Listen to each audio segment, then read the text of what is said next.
فما لكم في المنافقين فئتين والله أركسهم بما كسبوا أتريدون أن تهدوا من أضل الله ومن يضلل الله فلن تجد له سبيلا ودوا لو تكفرون كما كفروا فتكونون سواء فلا تتخذوا منهم أولياء حتى يهاجروا في سبيل الله فإن تولوا فخذوهم واقتلوهم حيث وجدتموهم ولا تتخذوا منهم وليا ولا نصيرا إلا الذين يصلون إلى قوم بينكم وبينهم ميثاق أو جاءوكم حصرت صدورهم أن يقاتلوكم أو يقاتلوا قومهم ولو شاء الله لسلطهم عليكم فلقاتلوكم فإن اعتزلوكم فلم يقاتلوكم وألقوا إليكم السلم فما جعل الله لكم عليهم سبيلا ستجدون آخرين يريدون أن يأمنوكم ويأمنوا قومهم كلما ردوا إلى الفتنة أركسوا فيها فإن لم يعتزلوكم ويلقوا إليكم السلم ويكفوا أيديهم فخذوهم واقتلوهم حيث ثقفتموهم وأولئكم جعلنا لكم عليهم سلطانا مبينا وما كان لمؤمن أن يقتل مؤمنا إلا خطأ ومن قتل مؤمنا خطأ فتحرير رقبة مؤمنة ودية مسلمة إلى أهله إلا أن يصدقوا فإن كان من قوم عدو لكم وهو مؤمن فتحرير رقبة مؤمنة وإن كان من قوم بينكم وبينهم ميثاق فدية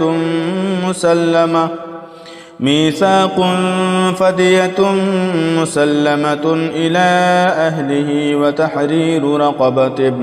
مؤمنة فمن لم يجد فصيام شهرين متتابعين توبة من الله وكان الله عليما حكيما ومن يقتل مؤمنا متعمدا فجزاؤه جهنم خالدا فيها وغضب الله عليه ولعنه وأعد له عذابا عظيما يا أيها الذين آمنوا إذا ضربتم في سبيل الله فتبينوا ولا تقولوا لمن ألقى إليكم السلام لست مؤمنا تبتغون عرض الحياة الدنيا فعند الله مغانم كثيرة كذلك كنتم من قبل فمن الله عليكم فتبينوا إن الله كان بما تعملون خبيرا لا يستوي القاعدون من المؤمنين غير أولي الضرر والمجاهدون في سبيل الله بأموالهم وأنفسهم فضل الله المجاهدين بأموالهم وأنفسهم على القاعدين درجة وكلا وعد الله الحسنى وفضل الله المجاهدين على القاعدين أجرا عظيما درجات منه ومغفرة ورحمة وكان الله غفورا رحيما إن الذين توفاهم الملائكة ظالمي أنفسهم قالوا فيم كنتم قالوا كنا مستضعفين في الأرض قالوا ألم تكن أرض الله واسعة فتهاجروا فيها فأولئك مأواهم جهنم وساءت مصيرا إلا المستضعفين من الرجال والنساء والولدان لا يستطيعون حيلة ولا يهتدون سبيلا فأولئك عسى الله أن يعفو عنهم وكان الله عفوا غفورا ومن يهاجر في سبيل الله يجد في الأرض مراغما كثيرا وسعة ومن يخرج من بيته مهاجرا إلى الله ورسوله ثم يدركه الموت فقد وقع أجره على الله وكان الله غفورا رحيما وإذا ضربتم في الأرض فليس عليكم جناح أن تقصروا من الصلاة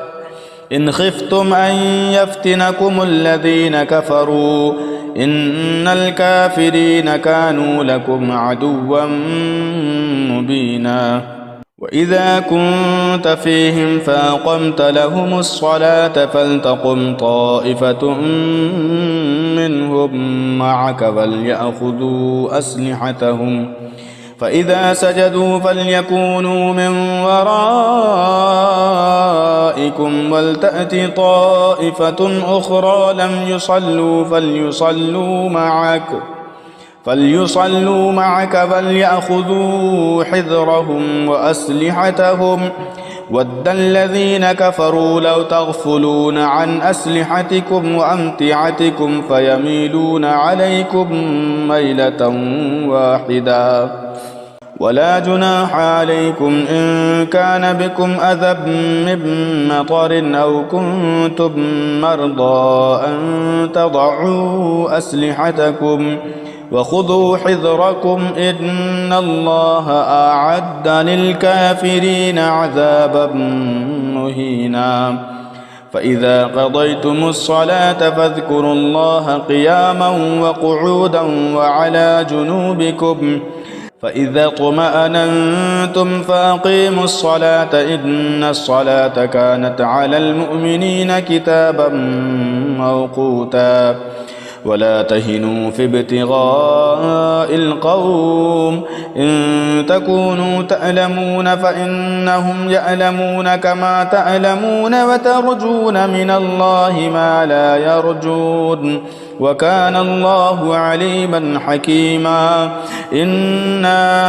أنزلنا إليك الكتاب بالحق لتحكم بين الناس بما أراك الله ولا تكن للخائنين خصيما واستغفر الله إن الله كان غفورا رحيما ولا تجادل عن الذين يختانون أنفسهم إن الله لا يحب من كان خوانا أثيما يستخفون من الناس ولا يستخفون من الله وهو معهم إذ يبيتون ما لا يرضى وكان الله بما يعملون محيطا ها أنتم هؤلاء جادلتم عنهم في الحياة الدنيا فمن يجادل الله عنهم يوم القيامة أم من يكون عليهم وكيلا ومن يعمل سوءا أو يظلم نفسه ثم يستغفر الله يجد الله غفورا رحيما ومن يكسب إثما فإنما يكسبه على نفسه وكان الله عليما حكيما ومن يكسب خطيئة أو إثما ثم يرم به بريئا فقد احتمل بهتانا وإثما مبينا ولولا فضل الله عليك ورحمته لهمت طائفة منهم أن يضلوك وما يضلون إلا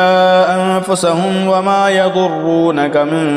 شيء وأنزل الله عليك الكتاب والحكمة وعلمك ما لم تكن تعلم وكان فضل الله عليك عظيما.